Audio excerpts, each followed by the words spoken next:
कानपुर से बसपा के कद्दावर नेता राजेंद्र पनियाला ने ली बीजेपी की सदस्यता। मुख्यमंत्री पुष्कर सिंह धामी और हरिद्वार सांसद रमेश पोखरियाल निशंक ने दिलाई सदस्यता।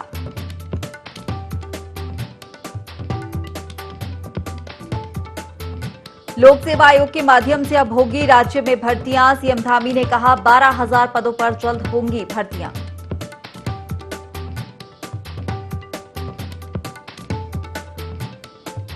हरिद्वार पंचायत चुनाव में नामांकन के दूसरे दिन भी रही उम्मीदवारों की भीड़। कई लोगों ने दाखिल किए पर्चे।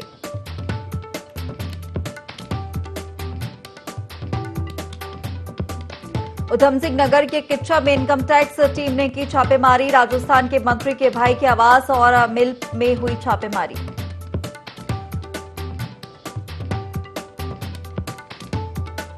नशे के खिलाफ जारी है गदरपुर पुलिस का एक्शन। 1711 नशे के इंजेक्शन के साथ पकड़े गए 2 अभियुक्त, दोनों को भेजा गया जेल।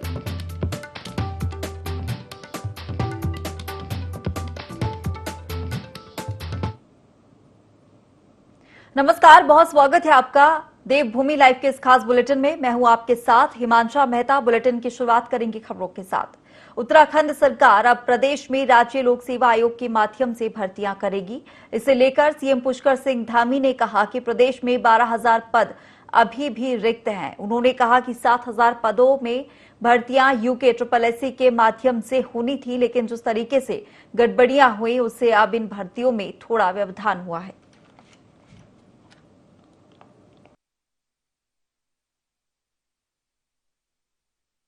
हमारे यहाँ पर अभी 12,000 के करीब पद खाली हैं विभिन्न विभागों में और 7,000 पद इस समय बिल्कुल उनको अधीनस्थ सेवा चयन आयोग से होना था, लेकिन इन स्थितियों के कारण से वहाँ पर विलम्ब हो सकता है, उन भर्तियों में कोई देरी हो सकती है। इसलिए हम लोगों ने ये निर्णय लिया है कि हम एक प्रस्ताव लेकर अपने मंत्रिमंडल में ला रहे हैं। जो भी अर्हताएं अधीनस्थ सेवा चयन आयोग में होती हैं उन्हीं अर्हताओं को रखते हुए बरकरार रखते हुए समूह की जो भर्तियां हैं वो हम लोक सेवा आयोग या जो भी सक्षम संस्था है उस संस्था से करवाएंगे। उधम सिंह नगर में किच्छा में आयकर विभाग ने छापेमार कार्रवाई की है। राजस्थान के कैबिनेट मंत्री राजेंद्र यादव के घर और फ्लोर मिल पर इनकम टैक्स का छापा पड़ा है। मंत्री राजेंद्र यादव के भाई विजयपाल यादव का परिवार फ्लोर मिल का काम संभाल रहा था। आयकर विभाग की 4 से 5 वाहनों की टीम पहुंचकर जांच पड़ताल कर रही है। आयकर विभाग ने राजस्थान के मंत्री राजेंद्र सिंह यादव के 50 से ज्यादा ठिकानों पर कार्रवाई की है। मिड डे मील की सप्लाई में गड़बड़ी की शिकायतों के बाद कार्रवाई होना बताया जा रहा है। बता दें कि दिल्ली, राजस्थान, महाराष्ट्र समेत अन्य 7 राज्यों में आयकर विभाग की छापामार कार्रवाई जारी है।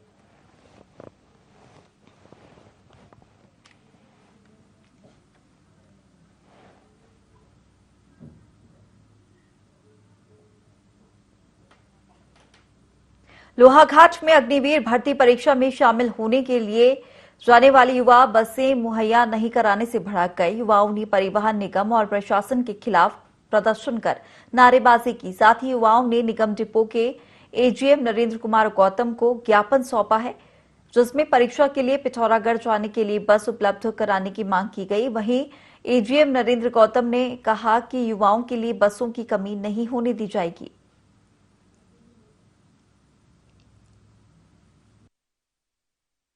विगत 4 वर्षों से देख रहा हूँ कि ये व्यवस्था कोई सुधार नहीं हुआ है, बिल्कुल बदहाल व्यवस्था है इनकी। हर साल हमने यहाँ पे इनके खिलाफ आंदोलन करना पड़ता है, इनको ज्ञापन देना पड़ता है, तब जाके ये बसों की व्यवस्था करते हैं। इस बार भी पिथौरागढ़ में सेना भर्ती आयोजित होनी है, जिसके लिए सभी युवा सब यहाँ पर अपना दिन रात मेहनत करके और एक गरीब घर से बिलोंग करने वाले जो ये लड़के हैं इतनी दूर दूर से यहाँ पे आए हुए हैं और इनको बसों के संचालन की व्यवस्था यहाँ पे नहीं हो पा रही है। और जो टैक्सी किराए वाले जो गाड़ी वाले हैं वो अपना मनमाना किराया इनसे वसूल कर रहे हैं। कोई भी मतलब हमारे लिए सुचारू रूप से बस संचालित नहीं की है, जिससे हम जाने में इतनी कठिनाई हुई है। जैसे कि हमारे भैया लोग इतने सारे मेहनत करके सब यहाँ खड़े हैं, लेकिन जाने के लिए एक भी बस यहाँ पर सुचारू रूप से कोई भी नहीं है। सर वहाँ से लेके यहाँ तक आज जैसे कि बहुत भरी थी, गाड़ियाँ भी भर के ला रहे हैं बिल्कुल, और अपना मनमाना किराया ले रहे हैं। अब इनके पिथौरागढ़ तक भिजवाएंगे, हमारे पास बसों की व्यवस्था है। कहना चाहेंगे? यात्री उपलब्ध हुए तो हम तुरंत व्यवस्था कर देंगे। अभी जैसे युवा दिखाई दे हम तुरंत भेजेंगे। जैसे ही अग्निवीर उपस्थित होते हैं उनके सभी को भेजा जाएगा। बसों की किसी प्रकार से कोई असुविधा नहीं होगी। पिथौरागढ़ के नैनीसेनी एयरपोर्ट से हेली सेवा ठप पड़ी है, जिसकी वजह से लोगों को दिक्कतों का सामना करना पड़ रहा है। बता दें कि केंद्र सरकार ने नैनीसेनी एयरपोर्ट को उड़ान योजना में शामिल किया। इसके चलते यहां से पवन हंस ने हेली सेवा शुरू की थी। हालांकि डीएम आशीष चौहान का कहना है कि पवन हंस से चर्चा की गई है, जल्द फ्लाइट से शुरू करने को कहा गया है।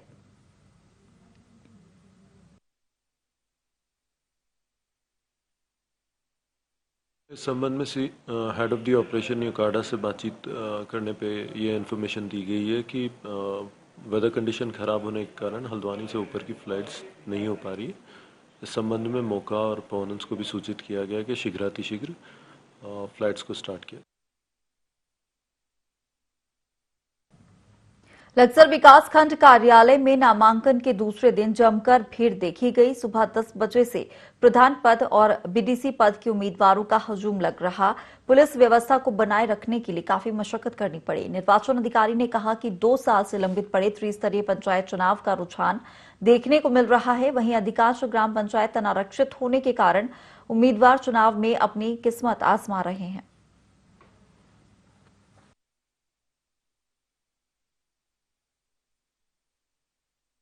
राज्य निर्वाचन आयोग की अधिसूचना के क्रम में विकासखंड लक्सर में कल से नॉमिनेशन की प्रक्रिया स्टार्ट हो गई है। सभी पदों के सदस्य ग्राम पंचायत, ग्राम प्रधान और सदस्य क्षेत्र पंचायत के लिए राज्य निर्वाचन आयुक्त तथा जिलाधिकारी महोदय के निर्देशानुसार विकासखंड लक्सर में इसकी व्यापक व्यवस्थाएं की गई है।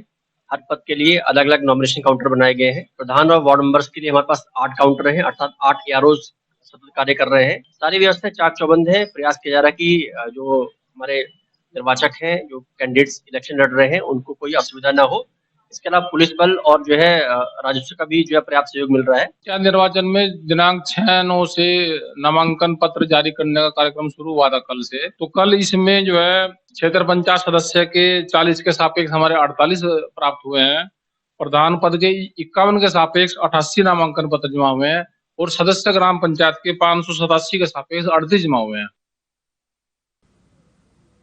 चारधाम यात्रा मार्ग पर तीर्थ यात्रियों की बढ़ती संख्या को देखते हुए सरकार ने बड़ा फैसला लिया है। यात्रा मार्ग पर आधुनिक सुविधाओं से युक्त नए अस्पताल खोले जाएंगे।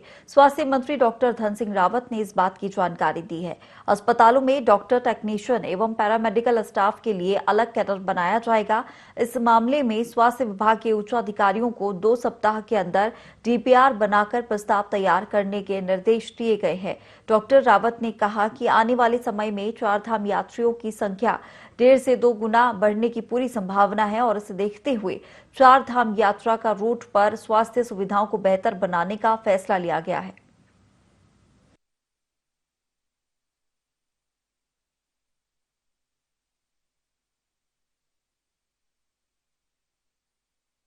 उनके मुख्य वन संरक्षक विनोद कुमार सिंघल ने रामनगर, कालाढूंगी और हल्द्वानी के रिसर्च सेंटर का निरीक्षण किया। वहीं हल्द्वानी में लगे पौधों और औषधियों को भी देखा। उन्होंने कहा कि हल्द्वानी का वन रिसर्च सेंटर बेहतर काम और प्रदर्शन कर रहा है। सिंघल ने कहा कि उत्तराखंड के अंदर औषधियों का भंडार है, जिसे लेकर वन विभाग के द्वारा अनेकों रिसर्च किए जा रहे हैं।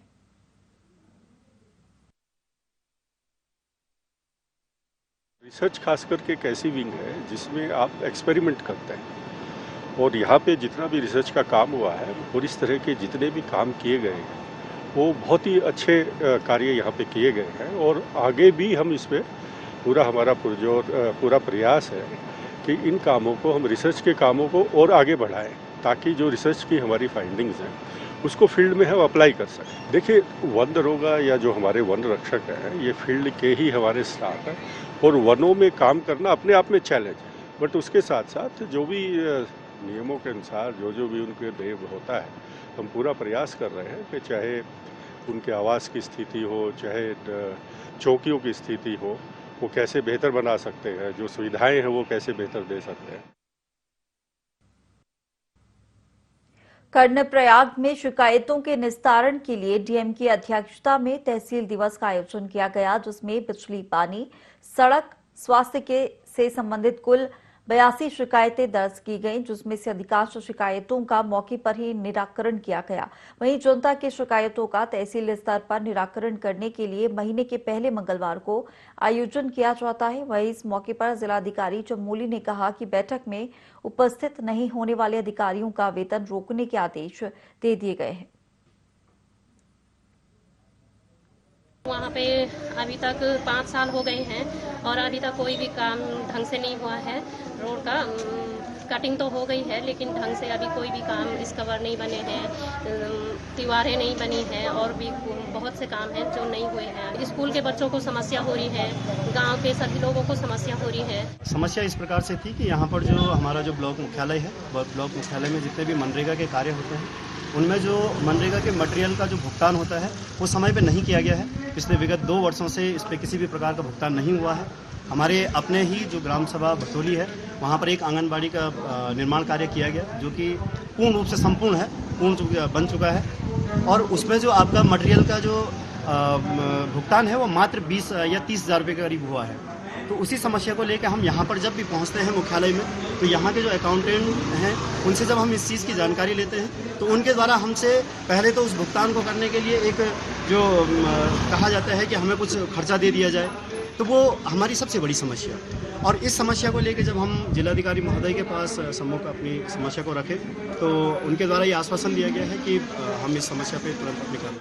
आज 6 सितंबर को कर्णप्रयाग तहसील में तहसील दिवस का आयोजन किया गया, जिसमें जो समस्त कर्णप्रयागवासी हैं और जो क्षेत्र के वासी हैं, जनप्रतिनिधि हैं, उनके द्वारा करीब 82 शिकायतें दर्ज की गई। अधिकांश को मौके पर निस्तारण किया है। कुछ शिकायतें ऐसी हैं जो उसमें जांच की जानी है या फिर उसमें कोई बजट की आवश्यकता है। उसमें विभाग को बोला है कि प्रस्ताव तैयार कर कि जिस भी मद से अगर जिला स्तर पर हो सकता है, जिला स्तर पर तो शासन स्तर पर और विभाग स्तर पर प्रेषित करें, ताकि जल्द से जल्द उनका निस्तारण हो सके। गदरपुर के खंड विकास अधिकारी कार्यालय में तहसील दिवस का आयोजन किया गया। उस मौके पर जिलाधिकारी जुगल किशोर ने कहा कि तहसील दिवस का आयोजन हर माह के पहले मंगलवार को तहसील परिसर में होता था, लेकिन इस बार शासन के निर्देश के बाद बड़ा कार्यक्रम किया गया है। जो शिकायतें प्राप्त हुई हैं उनके निस्तारण के लिए अधिकारियों को निर्देश दिए गए हैं। वहीं मुख्य पशु चिकित्सा अधिकारी डॉक्टर SB पांडे ने बताया कि उनके विभाग से संबंधित कोई शिकायत प्राप्त नहीं हुई है।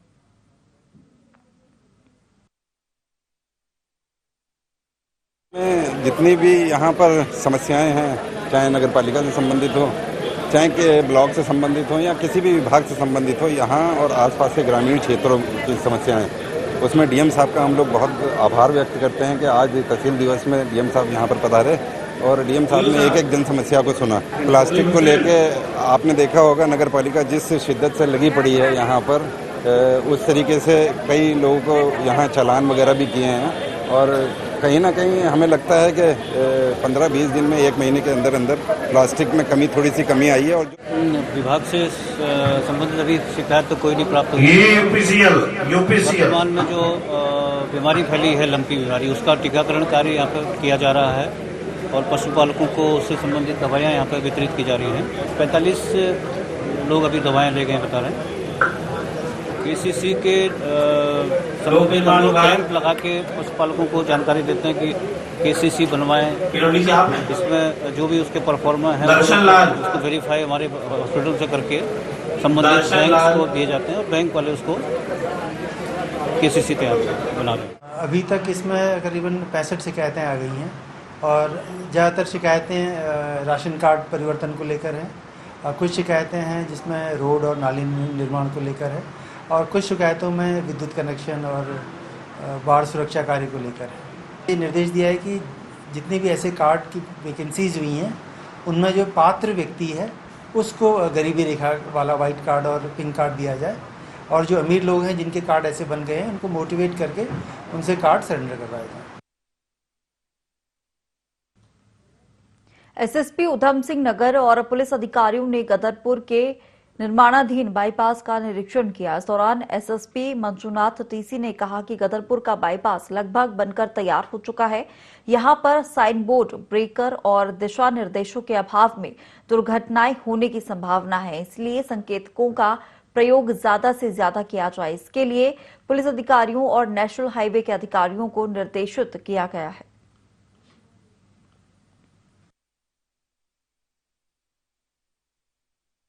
ये दुर्घटनाओं का रोकथाम हेतु सड़क सुरक्षा और जैम को रुकवाने हेतु गदरपुर क्षेत्र में जैम जो चल रही है, इसके काउंटर करने हेतु हमने एक निरीक्षण कर रखा है, जिसमें पीडी एनएचआई है और हमारा सभी पुलिस की सभी अधिकारीगण मौजूद है, बिजली विभाग का सभी विभाग का अधिकारीगण मौजूद है। हम प्रयास ये कर रहे हैं कि कैसे विभिन्न कटों पर और हर जगह पर और बेहतर तरीके से यातायात का मैनेजमेंट हो जाए, रोड सेफ्टी हो जाए। कालाढूंगी में बनने वाले एथेनॉल प्लांट का विरोध एक बार फिर होने लगा है। गांव बचाओ संघर्ष समिति के तत्वाधान में सैकड़ों आक्रोशित ग्रामीणों ने तहसील दिवस में पहुंचकर ज्ञापन दिया। ग्रामीणों का कहना है कि इस प्लांट के यहां लगने से गांव की आबोहवा पर गलत असर पड़ेगा। ये प्लांट आने वाले समय में ग्रामीण क्षेत्र और कालाढूंगी क्षेत्र के लिए घातक साबित होगा। ग्रामीणों का कहना है कि अगर गांव में ये प्लांट लगेगा तो ग्रामीण आंदोलन करने के लिए तैयार हैं।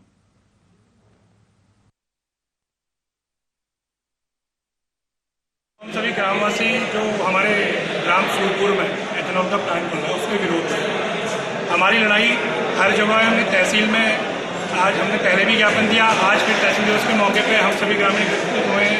हमने विधायक जी को, जिलाधिकारी को, मुख्यमंत्री को, यहाँ तक कि कोर्ट में भी हम जा चुके हैं। लेकिन ऐसा लगता है कि कहीं ना कहीं प्रशासन जो है ये माँ सीता देवी वेंचर्स जो ये एथेनॉल प्लांट लगाने को उतारू है हम लोगों के सर पे, उसका साथ दे रही है। और जहाँ तक हमारी जानकारी है, जो हमने जानकारियाँ मांगी है, ये सारी की सारी नियमों के विरुद्ध है, गांव के बीच में है। देखिए हम जहाँ तक जा सकते हैं, आप ये मान के चलिए अगर ये फैक्ट्री अंत में लगेगी तो हमारी लाश के ऊपर से लगेगी। रतनपुर में जो केमिकल फैक्ट्री बनने वाली है, एथेनॉल फैक्ट्री, उसका हमारे क्षेत्रवासियों पे कितना भारी प्रभाव पड़ने वाला है। वहाँ आसपास सभी क्षेत्रवासी रहते हैं, वो कोई बंजर भूमि नहीं है और इसको किसने स्वीकार किया, हमें ये जानना है कि इसको स्वीकार किसने किया है कि यहाँ पे ये फैक्ट्री बननी चाहिए। कितनी जानलेवा है और वहाँ पे इतने सारे वो रहते हैं, लोग रहते हैं आसपास के क्षेत्र में, सभी बच्चे हैं। कल को इसका कितना भारी नुकसान दुष्प्रभाव पड़ सकता है, सब जगह पड़ सकता है। हमारी एक की वो नहीं है, ये सभी क्षेत्रवासियों के लिए मैं बोलना चाहूँगी कि इसको बंद किया जाए, इसको नहीं बनना चाहिए यहाँ पे। हल्द्वानी में गणेश महोत्सव की मूर्तियों के विसर्जन का सिलसिला शुरू हो गया है। पूजा अर्चना कर हवन का आयोजन हुआ। विभिन्न संगठनों ने शोभा यात्रा निकाली। भक्त भी नाचते गाते रानीबाग पहुंचे और मूर्ति विसर्जित की। वहीं पंजाबी और महाराष्ट्र बैंड की धुन लोगों के आकर्षण का केंद्र रही।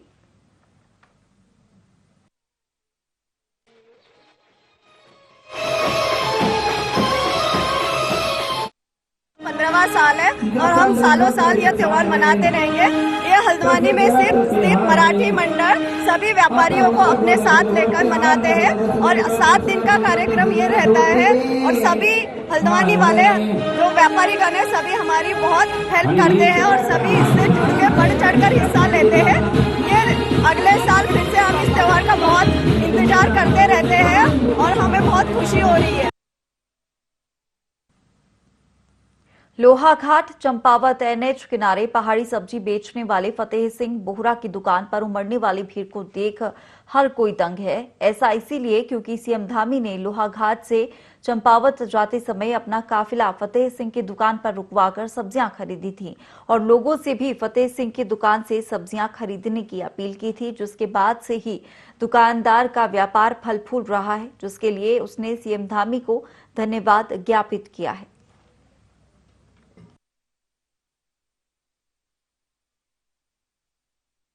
साहब ने तो मेरे को ये शब्द बोले कि मतलब आपने बहुत अच्छा किया है, मेरी पीठ थपथपा के गए। दिन से मेरी सब्जी की दुकान में और ज्यादा रौनक आ गई है।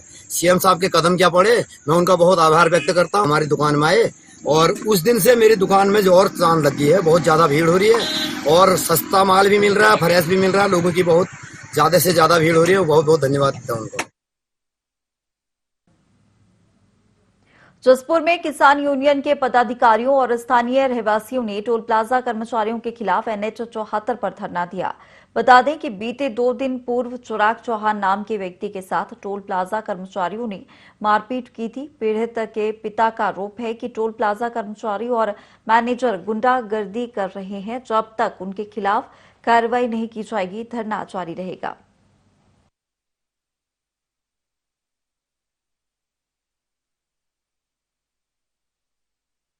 कर्मचारियों द्वारा जो अराजकता गुंडागर्दी बरती जा रही है, उसके खिलाफ पूरे क्षेत्र में असंतोष है।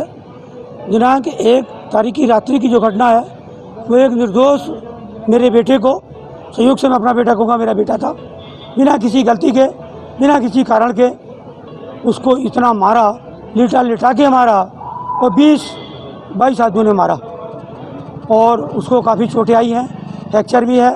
रिपोर्ट दर्ज हो गई है और संगीन धारा में मुकदमा दर्ज हो तो तत्काल गिरफ्तारी होनी चाहिए। क्षेत्र के एक भाई के साथ मारपीट की गई है टोल प्लाजा के कर्मियों द्वारा, जो बहुत ही एक निंदनीय घटना है और 5 दिन बीत जाने के बाद भी प्रशासन की तरफ से अभी कोई भी कार्रवाई नहीं की गई। हमारा पूरा समर्थन पीड़ित परिवार के साथ है और जब तक हमारी मांगे नहीं पूरी होती, जब तक हम पीड़ित परिवार के साथ ही रहेंगे, धरने स्थल पर ही।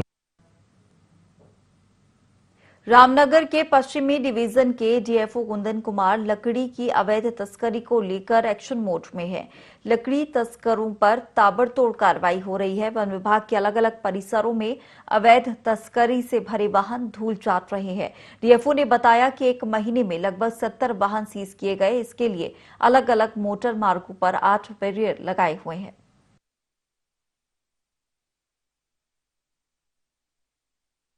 पश्चिमी वन प्रभाग के अंतर्गत जो उप खनिज का अवैध अभिवहन होता है, तो उसकी रोकथाम के लिए हमने एक प्रस्ताव बना के भेजा था वन संरक्षक महोदय पश्चिमी वृत्त को कि कुछ जो मोटर मार्ग हैं उन पे अस्थायी बैरियर बनाया जाए। तो उनके द्वारा वन संरक्षक महोदय द्वारा इसकी अनुमति मिल गई है। तो कुल 8 बैरियर विभिन्न मोटर मार्गों पे लगाए जाएंगे ताकि उप खनिज का अवैध अभिवहन और अन्य वन अपराध जो है उनको नियंत्रित किया जा सके। ये लगभग 70 के आसपास वाहनों को सीज किया गया है। गदरपुर में पुलिस नशे के खिलाफ विशेष अभियान चला रही है। लगातार नशीले पदार्थ बेचने वालों पर कड़ी नजर बनाए हुए है। पुलिस टीम ने नशीले इंजेक्शन के साथ 2 लोगों को गिरफ्तार करने में सफलता हासिल की है। दोनों के कब्जे से 1711 इंजेक्शन बरामद किए गए हैं।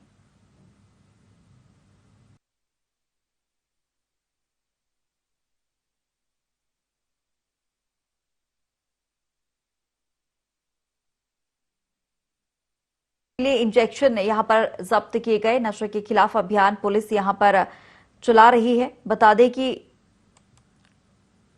गदरपुर में पुलिस नशे के खिलाफ विशेष अभियान चला रही है और इसके साथ ही लगातार नशीले पदार्थ बेचने वालों पर कड़ी नजर भी बनाए हुए है। पुलिस टीम ने नशीले इंजेक्शन के साथ 2 लोगों को गिरफ्तार करने में सफलता भी हासिल की है। इसके साथ ही 1711 इंजेक्शन बरामद किए हैं।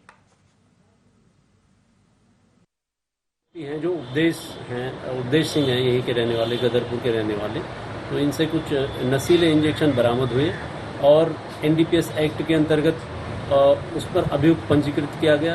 उनके पूछताछ में उनके द्वारा बताया गया कि जो ये नशे के इंजेक्शन जहां से लाए हैं वो कोई विजय कुमार नाम के व्यक्ति हैं जो थाना गदरपुर क्षेत्र में ही निवास करते हैं, वार्ड नंबर 3 में, और उनके घर में ये सामान है करके।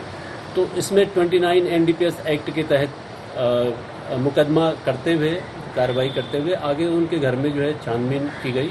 तो उनकी बरामदगी उनसे 1675 इंजेक्शन हैं जो कि एबिल, डाइजेपाम, बुप्रीनॉर्फिन के हैं अलग अलग मात्रा में। जो बुप्रीनॉर्फिन 200, डाइजेपाम 125 और एबिल के लगभग 1350 इंजेक्शन हैं जिनको रखना जो लाइसेंस के बिना जो इनको रख नहीं सकते हैं, स्टोर नहीं कर सकते हैं। और ये लगातार यहाँ युवाओं को ये इंजेक्शन बेचते हैं जिससे कि हमारी जो है नशे के प्रति जो है युवा जो है इसमें काफ़ी इन्वॉल्व हो रहे हैं और उनका फ्यूचर इसमें ख़राब हो रहा है। और लगातार इस पर हमारी जो निगरानी भी है, नज़र भी थी। तो इसी में उपदेश सिंह को फिर अरेस्ट के बाद फिर उनकी निशानदेही पर विजय सिंह से ये इतना माल जो है रात को बरामद। चलिए फिलहाल इस बुलेटिन में इतना ही। आप बने रहिए IND24 के साथ।